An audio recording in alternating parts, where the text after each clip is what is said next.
À quelques jours du début des Jeux Olympiques de Paris, Voiles et Voiliers et la Fédération française de voile vous emmènent à la rencontre des 14 athlètes sélectionnés pour représenter la France. Des femmes et des hommes, tous tournés vers le même objectif, rafler des médailles, et tous unis autour d'une même passion, la mer.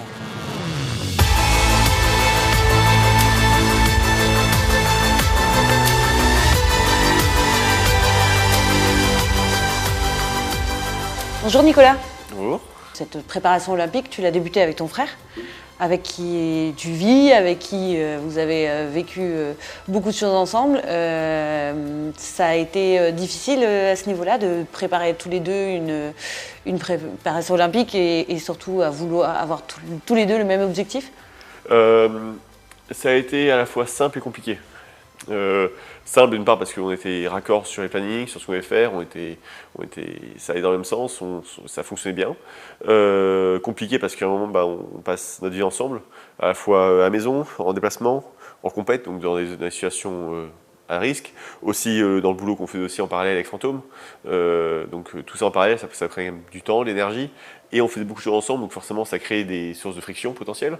C'est pas toujours facile à gérer, on a quand même plutôt très bien géré. Mais on s'est surtout beaucoup aidé, tiré vers le haut. On a communiqué ensemble pour vraiment lui qui m'apporte aussi sur tout ce qui est organisationnel, communication, fonctionnement avec un coach, enfin d'autres aspects qui ont permis aussi de prendre du recul.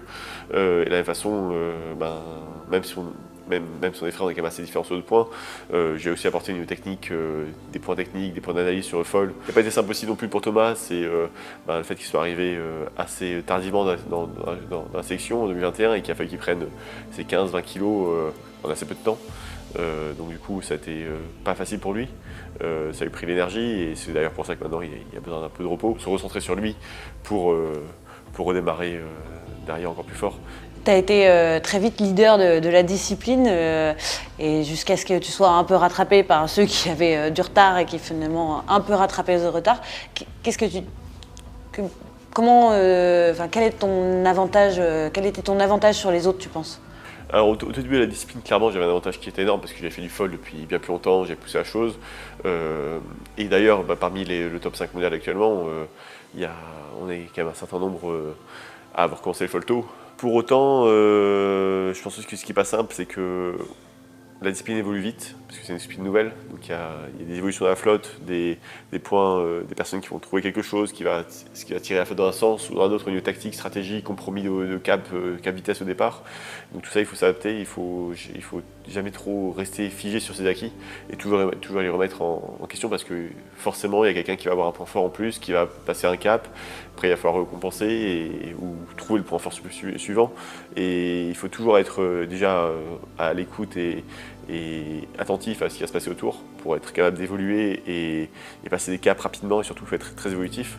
Et aussi il faut être imaginatif et aller explorer pour encore passer des caps supérieurs et plutôt que les autres. Je suis assez altruiste dans mes découvertes et j'ai pas toujours tout gardé pour moi et j'aurais peut-être dû le faire un peu plus après coup.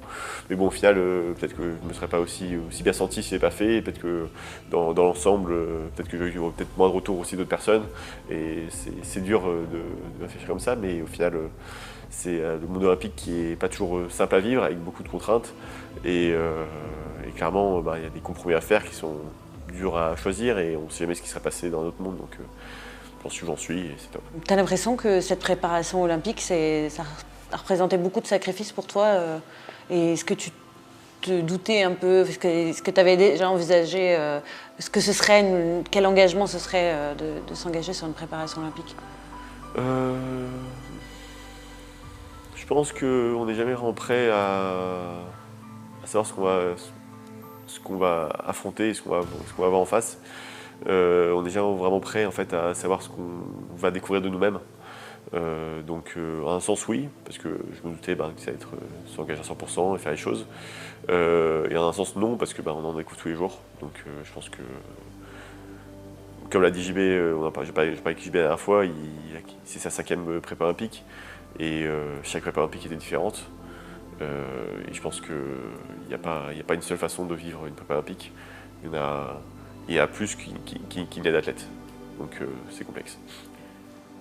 T'as l'impression d'avoir déjà appris quelque chose sur toi? Ah oui, énormément de choses. Après, je pourrais même pas les citer, mais c'est un film global et plus profond de ce que j'ai appris et quand j'ai évolué. Le fait que ces Jeux soient en France, c'est historique pour tous les athlètes français. T'as l'impression aussi que ça va être une pression supplémentaire ou ça va juste être une grande célébration pour eux? Sincèrement, je n'en sais rien. J'ai jamais été. Je ne vis pas comme une pression, ça c'est sûr. Je vis les jeux de façon, je pense, assez neutre. Je fais mon boulot parce que je viens de le faire à fond, je viens d'aller au bout de ce que je fais. Pour autant, je ne vois pas comme une pression, j'ai juste envie de faire les choses. Le public, ben, tant mieux s'il se régale. Mais je suis dans la bulle, je suis dans le monde, donc je sais pas trop. Merci.